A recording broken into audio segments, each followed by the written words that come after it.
bienvenue dans l'univers des nœuds papes. Des nœuds papes portés par des stars, comme par exemple Pharrell Williams. Eh bien, ces petits bijoux de mode, croyez-le ou non, sont fabriqués ici, à Fontaine-Raoult, dans le Loir-et-Cher. Alors la maîtresse de maison ici, eh bien, c'est Catherine Valèche, la couturière en chef. Bonjour Catherine. Bonjour. Qu'est-ce que vous êtes en train de faire? Eh bien là, je suis en train de réaliser un nœud papillon dans un tissu qui vient du Royaume-Uni, un tartan. Le tartan Macrae, un véritable tartan. On voit, on reconnaît bien les couleurs. Voilà, je fais un nœud papillon. Donc un nœud papillon est composé de 2 coques, une coque griffe et une coque bande métrique. Donc là, je viens de les tracer, je vais les couper maintenant. Dès qu'il y a des rayures, on les coupe en biais. Tous les tissus ne se coupent pas en biais, bien sûr. Mais celui-là, avec des rayures, c'est plus joli, c'est plus esthétique. On a l'impression que ça se coupe comme du beurre. Oui. Oui, non, mais c'est très agréable à travailler. Dans celui-là, vous pourriez presque l'envoyer au prince William. Ah, je pense. Je crois qu'il serait content. Alors, ma doublure rouge, avec une toile collante, et j'ai tracé mon modèle. Alors, pourquoi du rouge? C'est vous qui avez choisi la couleur? C'est cinabre. Cinabre, c'est rouge. Non, c'est Alexandre qui l'a choisi. Voilà. Donc là, j'appose ici. Bon, je peux mettre aussi quelques épingles, mais bon, on va dire que j'ai l'habitude. Donc voilà. Après, là, je mets... Donc ça, c'est la partie bande métrique, et là, c'est la partie coque griffe. Alors, chez Alexandre, tous les nœuds papillons ont un voile sur le ruban métrique, de façon que quand la personne va mettre son nœud et va le régler, il n'y aura pas de fils qui vont sortir. Voilà. Donc c'est de la haute couture, on va dire.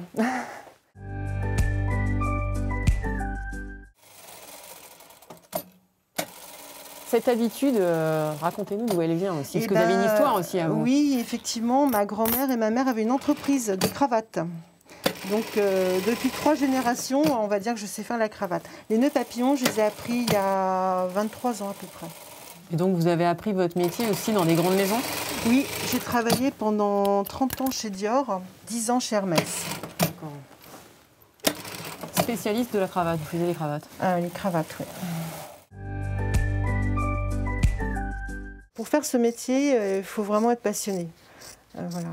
Avec Alexandre, les tissus sont tellement beaux qu'on a vraiment plaisir à travailler les tissus. Quand il a des nouveaux tissus, c'est une excitation. Vous êtes comme un enfant dans un magasin de jouets. Exactement, ouais, voilà. De commencer un nouveau travail, une nouvelle cravate, un nouveau nœud papillon. Donc là maintenant, je vais le cramper. Et là, on va le retourner.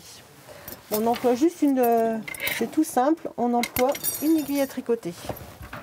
Donc là, effectivement, quand on va le retourner, comme ça, on se met directement sur la toile rouge qui est entoilée. D'accord. Voilà. Donc là, on fait comme ça. Tout doucement, bien sûr. Hein. Oui, pour pas craquer le tissu quand même. C'est normal. Hein.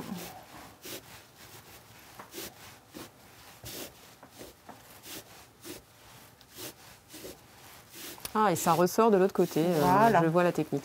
Donc là, vous voyez. Ah, c'est fascinant. Donc là, on sort bien sur les côtés.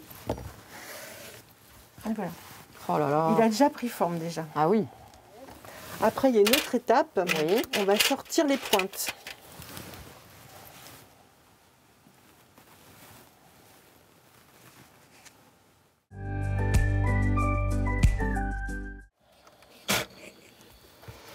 Donc là, voilà. Alors après, c'est une partie un peu technique.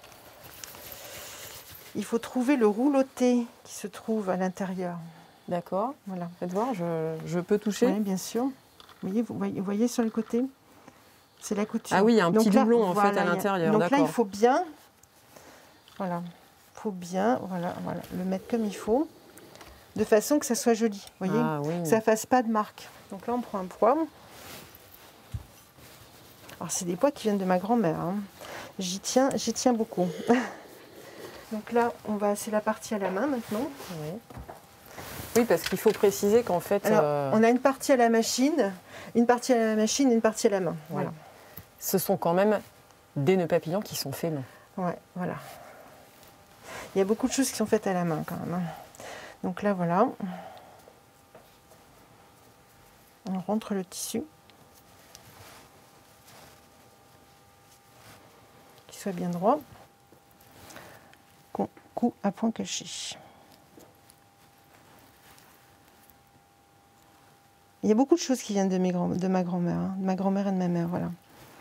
Vous la regardiez petite Ah bah moi je regardais, quand je rentrais de l'école, je regardais ma grand-mère et ma mère faire les cravates. À l'époque on ne faisait pas les nœuds papillons, mais c'était un réel plaisir. Donc à l'âge de 10 ans, je savais comment était faite une cravate. Hein. La cravate n'a pas trop de secret pour moi. Hein. C'est la partie du nœud papillon que j'aime le mieux. C'est vrai? Ouais. Pour moi, j'aime beaucoup coudre à la main. Hein. Ça va au Japon, en Chine, aux États-Unis, c'est très valorisant. À l'Élysée, voilà. Bah, bien sûr. Les huissiers d'Élysée portent nos nœuds papillons, les nœuds papillons en nid d'abeilles blancs. J'étais très fière de faire ces nœuds papillons, ainsi de faire les cravates pour Monsieur Macron. Et on met notre petit thé à l'intérieur, voilà. Alors moi, je pense que le petit thé, c'est pour accrocher le nœud papillon une fois porté. Voilà. Donc là, effectivement, vous allez voir pourquoi j'ai mis un ruban blanc sur mon ruban métrique. Donc là, moi, je termine à 37. Parce que bon, voilà. Mais si, mettons, la personne a un peu trop mangé, tiens, je vais le mettre au 39. Il n'y a aucun fil qui va sortir. Ah, voilà. Génial. Donc là, on a une partie bande métrique et une partie coque-griffe. Voilà. Alors la maison Cinabre compte un autre atelier dans le Loir-et-Cher et une boutique à Paris. Leur réputation dépasse les frontières françaises avec des clients prestigieux, Kanye West, Britney Spears ou encore Emmanuel Macron. Alors si vous cherchez le cadeau idéal, eh bien pensez à un joli nœud pape ou encore à de belles cravates. Toutes et tous sont fabriqués ici, dans l'atelier Cinabre, à Fontaine-Raoult. Quant à moi, je vous retrouve très bientôt pour un nouveau numéro de Rencontre en Terre Inconnue.